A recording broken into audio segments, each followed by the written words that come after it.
आज हम आपको सुनाने जा रहे हैं महाशिवरात्रि की महान कथा।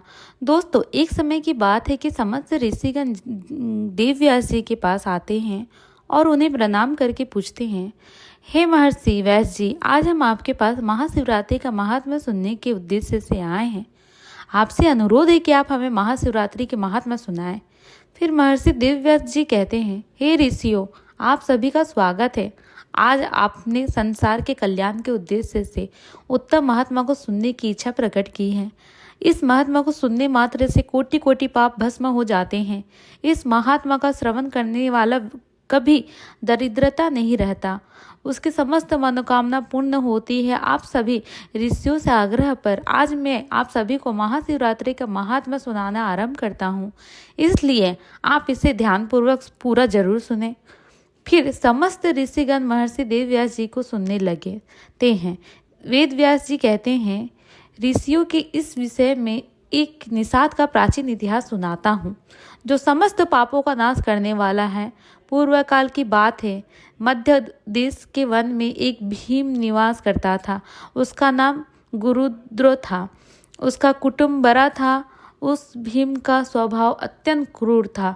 वह स्वभाव के अनुसार क्रूरता के काम पर चोरी किया करता था। उसने बचपन से ही कोई शुभ कर्म नहीं किए थे। इस प्रकार से पाप कर्म करते हुए उसे वन में निवास करते हुए उस दुरात्मा भीम को बहुत समय बीत गया था। तदंतर महाशिवरात्रि के व्रत का दिन आ गया, किंतु वह दुष्ट भीम वन में निवास करता था, इसलिए वह इस व्रत के बारे में नहीं जानता था।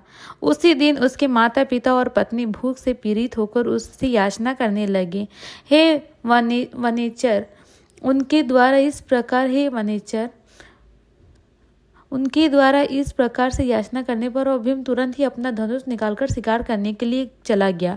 उन्होंने क्या बोला कि हम भूख से बहुत प्यासे हैं, हमें खाना की ज़रूरत है, कृपया करके खाना हमारे लिए कुछ भोजन ले आए।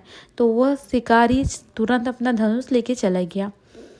ना ही कोई हिरन दिखा, ना ही कोई खरगोश। वह दिन भर हाथ में धनुष लेकर घूमता रहा, लेकिन उसे भोजन की प्राप्ति नहीं हुई और फिर सूर्यास्त का समय हो गया। वह सोचने लगा, आज तो कोई शिकार नहीं मिला। घर में जो बच्चे हैं तथा मेरे माता पिता जो भूखे व्याकुल होकर मेरी राह देख रहे हैं, उनका क्या होगा, उनकी क्या दशा हुई होगी। अतः मुझे कुछ न कुछ भोजन लेकर ही घर लौटना चाहिए, अन्यथा न। इतना सोचकर वह घूमते घूमते वन के भीतर स्थित एक जलाशय के पास पहुंच गया। वह जलाशय के समीप खड़ा होकर सोचने लगा, कोई न कोई प्राणी पानी पीने के लिए इस तालाब के पास जरूर आएगा, उसी को मारकर मैं घर ले जाऊंगा। ऐसा निश्चय करके वह एक बेल के पेड़ के पर चढ़कर अपने साथ जल लेकर बैठ गया। वहां बैठकर वह राह देखने लगा। उसने मन में यही चिंता थी कि कब कोई प्राणी पानी पीने के लिए आएगा और कब मैं उसे मारूंगा। अपने शिकार की प्रतीक्षा करते हुए वह भूखा प्यासा से पीड़ित होकर उसी पेड़ पर बैठा रहा।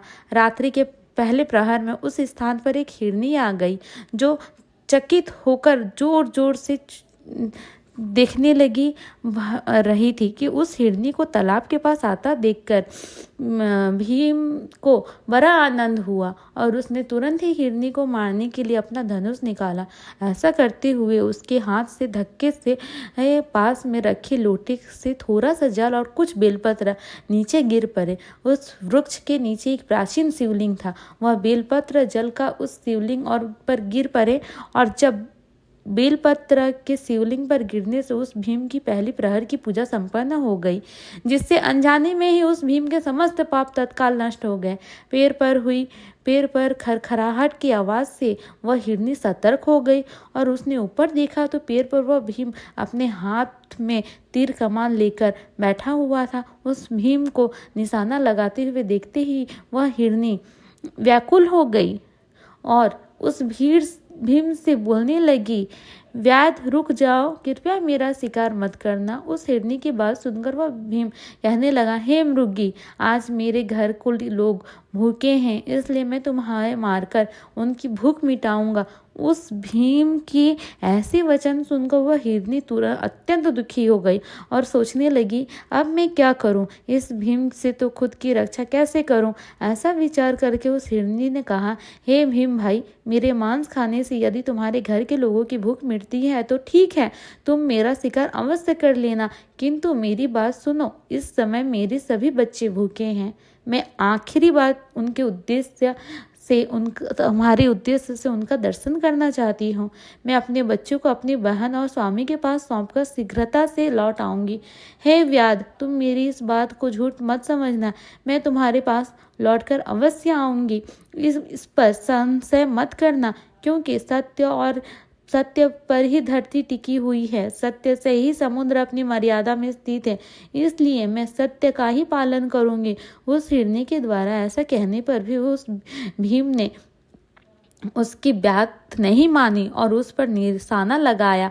तब उस हिरनी ने अत्यंत भयभीत होकर पुनः इस प्रकार से कहना आरंभ किया, हे व्यास, सुनो, मैं तुम्हारे सामने शपथ खाती हूँ, मैं अवश्य लौट कर आऊंगी। जो पाप ब्राह्मण को वेद बेचने पर लगता है, पति का अपमान करने वाली तथा भय विचार करने मुझे लगेगा, भगवान शंकर की पूजा ना करने वाले को, दूसरों से धोखा देने वाले को, छल करने वालों को, विश्वासघात करने वालों को जो पाप लगता है वही पाप मुझे लगेगा यदि मैं लौटकर नहीं आई तो। इस प्रकार से अनेक शपथ खाकर वह हिरनी चुप हो गई। उस हिरनी के ऐसे वचन सुनकर व्याध को उस पर विश्वास हो गया। वह कहने लगा, हे मृगी, ठीक है, अब तुम अपने बच्चों से मिलने के लिए जाओ, लेकिन जल्दी लौटकर वापस आ जाओ। फिर वह हिरनी बड़े हर्ष के साथ पानी पीकर अपने बच्चों से मिलने के लिए चली गई। इतने में ही रात का पहला पहर भी उस भीम के द्वारा जागते जागते ही बीत गया। फिर अचानक उस स्थान पर एक हिरनी आई की बहन उसे खोजते खोजते उस तालाब के पास आ गई। उसे देखते ही उस भीम ने तुरंत अपना धनुष निकाला और उस हिरनी की बहन को निशाना बनाया। ऐसा करते ही फिर से पहले की तरह ही बेलपत्र और जल थोड़ा सा शिवलिंग पर जा गिरा। भीम के द्वारा दूसरे पहर की पूजा संपन्न हो गई। फिर पेड़ के ऊपर से आवाज आते ही उस हिरनी की बहन ने ऊपर देखा तो वो भीम बैठा हुआ था। उसे देखते ही हिरनी की बहन बोलने लगी, हे वनीचंद बोलने लगी, हे व्याध, मेरी बात सुनो, मैं धन्य हूँ, मेरा जीवन सफल हो गया, क्योंकि मेरे शरीर को खाने से अगर किसी की तृप्ति हो रही है, परंतु तुम मुझे अभी मत मारना। घर पर मेरे छोटे छोटे बच्चे हैं, इसलिए तुम मुझे इस एक बार जाने दो। मैं अपने बच्चों को स्वामी को और बहन के पास सौंपकर तुरंत ही लौट आऊंगी। फिर वह भीम कहने लगा, मुझे तुम्हारी बात पर विश्वास नहीं है, मैं तेरा शिकार अवश्य करूंगा। मैं एक शिकारी हूँ, मैं पहले एक शिकार को खो चुका हूँ। यह बात सुनकर हिरनी भगवान विष्णु की शपथ खाकर कहने लगी, हे व्याध, मैं जो कहती हूँ उसे ध्यान से सुनो। यदि मैं लौटकर ना आऊं तो मेरे साथ सारा पुण्य नष्ट हो जाए, क्योंकि जो वचन देकर तोड़ देता है उसे पुण्य नष्ट होता है। जो पुरुष अपनी पत्नी को त्याग कर दूसरी स्त्री के पास जाता है, जो भगवान विष्णु का भक्त होकर शिव जी की निंदा करता है, जो अपने माता पिता का श्राद्ध नहीं करता, ऐसे लोगों को जो पाप लगता है वही पाप मुझे लगे यदि मैं लौट कर ना आई तो। उस मृगी की बात सुनकर फिर उस भीम को बड़ी दया आ गई और वह कहने लगा, हे मृग, ठीक है, तुम जाओ, पर शीघ्रता से लौट कर आओ। फिर वह हिरनी की बहन भी जल पीकर अपने बच्चों से मिलने चली गई।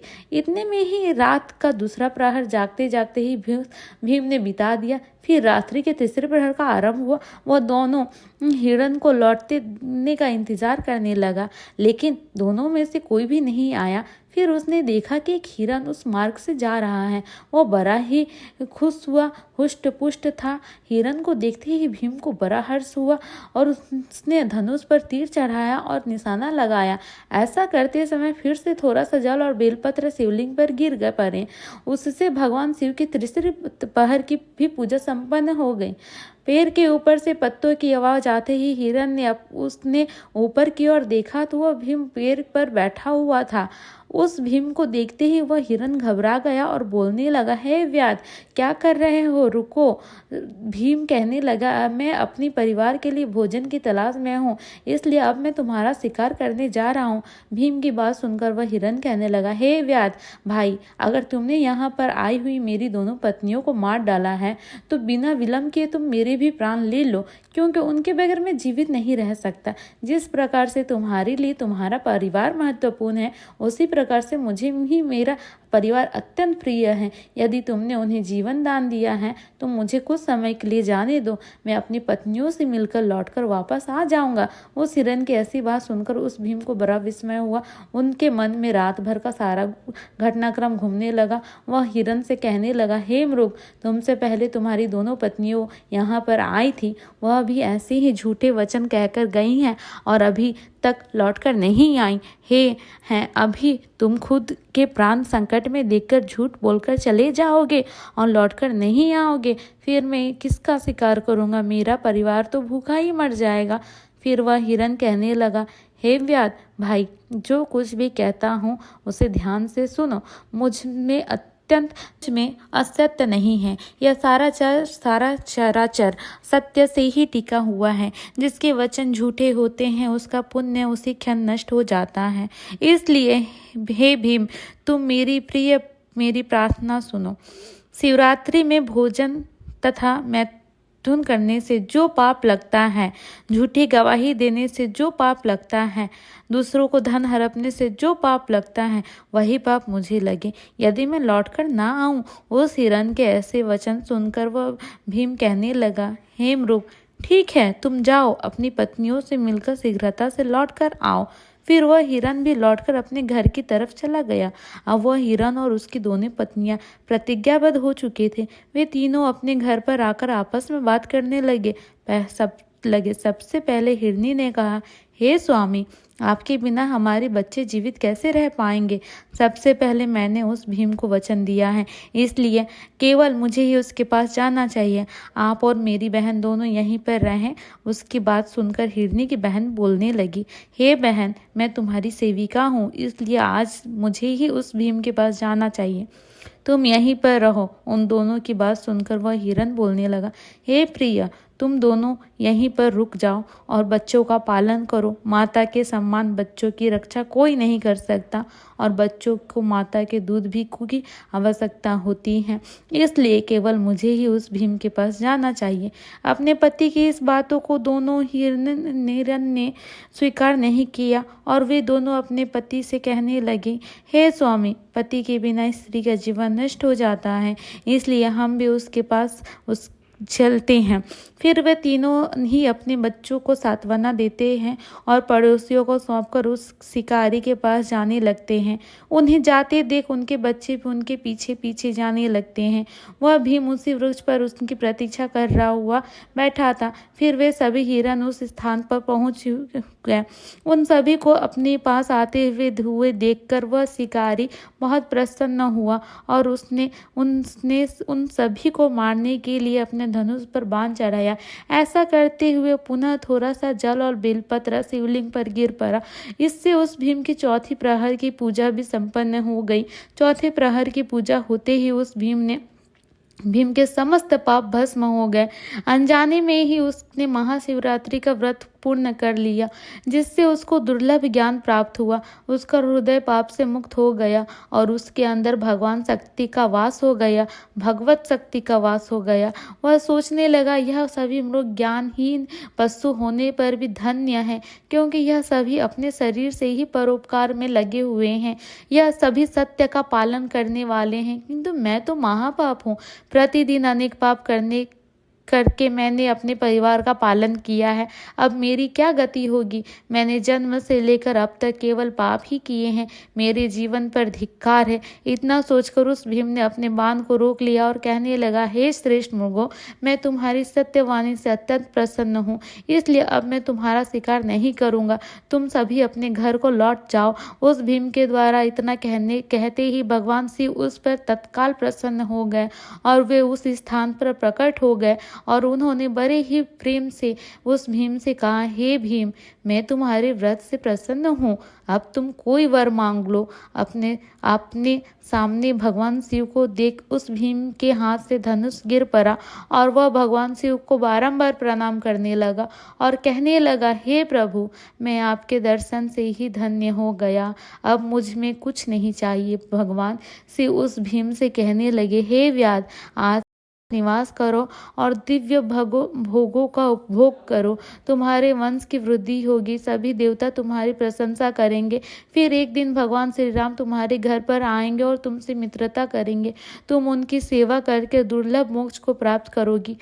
उसी समय से वे सभी मृग भगवान शिव को दर्शन करके मृग योनि से मुक्त हो गए और दिव्य देह धारण करके विमान पर बैठकर दिव्य लोक को चले गए। तभी से उस पर्वत पर भगवान शिव व्याय देश के नाम से प्रसिद्ध हुए, जो दर्शन और पूजन करने पर तत्काल भोगों को मोक्ष प्रदान करने वाले हैं। महर्षि व्यास कहने लगे, हे ऋषियों, इस प्रकार से अनजाने में ही महाशिवरात्रि का व्रत करने के कारण उस भीम को भगवान शिव की कृपा प्राप्त हुई। संपूर्ण शास्त्रों में महाशिवरात्रि के व्रत को सर्वोत्तम कहा गया है।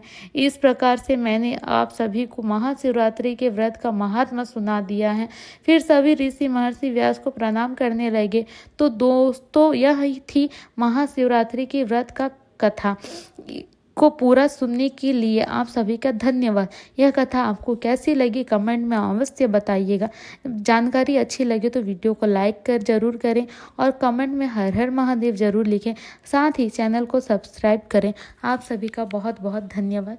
Thank you friends.